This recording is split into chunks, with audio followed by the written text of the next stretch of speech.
মদিনার আকাশ সেদিন খুবই সুন্দর শান্ত ছিল, কিন্তু হজরত ফাতেমা রাদিয়াল্লাহু তাআলা আনহার হৃদয় ছিল অশান্ত। চারিদিকে শুধু ঈদের আনন্দ, কিন্তু তাদের ঘরে ছিল দুঃখ।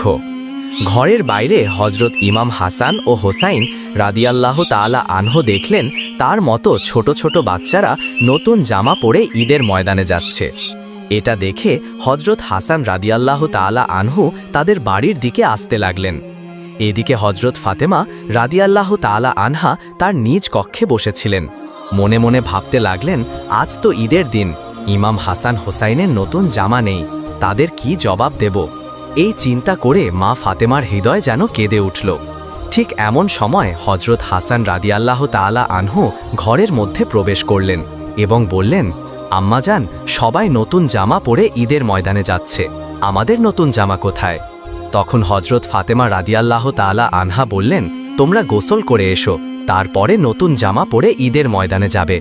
হজরত হাসান ও হুসাইন রাদিয়াল্লাহু তাআলা আনহু যখন গোসল করার জন্য চলে গেলেন, ওই সময় হজরত ফাতেমা রাদিয়াল্লাহু তাআলা আনহা 2 রাকাত সালাত আদায় করলেন এবং আল্লাহর কাছে দোয়া করে বললেন, ওগো আল্লাহ, তুমি গফুরুর রহিম, রহমান রহিম, আমার কলিজার টুকরা 2 সন্তানের দুঃখ আমি সইতে পারি না। আমি যদি আজ তাদের নতুন জামা দিতে না পারি, তাহলে তারা বলবে রাসূলের মেয়ে হয়ে মিথ্যা বলছে। দয়া করে মেহেরবানি করে আমার সম্মান রক্ষা করো। হে আল্লাহ, তাদের 2টো জামার ব্যবস্থা করে দিন।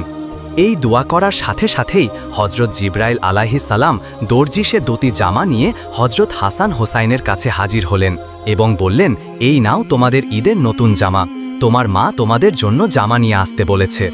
এই কথা শুনে ইমাম হাসান ও হোসাইন রাদিয়াল্লাহু তাআলা আনহু জামা নিয়ে খুব খুশি হয়ে বাড়ির দিকে যাচ্ছিলেন। কিতাবে এসেছে, এই জামার একটি রং লাল, আরেকটি রং সবুজ। এদিকে হজরত ফাতেমা রাদিয়াল্লাহু তাআলা আনহার হৃদয় যেন কিসের কষ্ট হচ্ছিল কিছুই বুঝতে পারছিল না।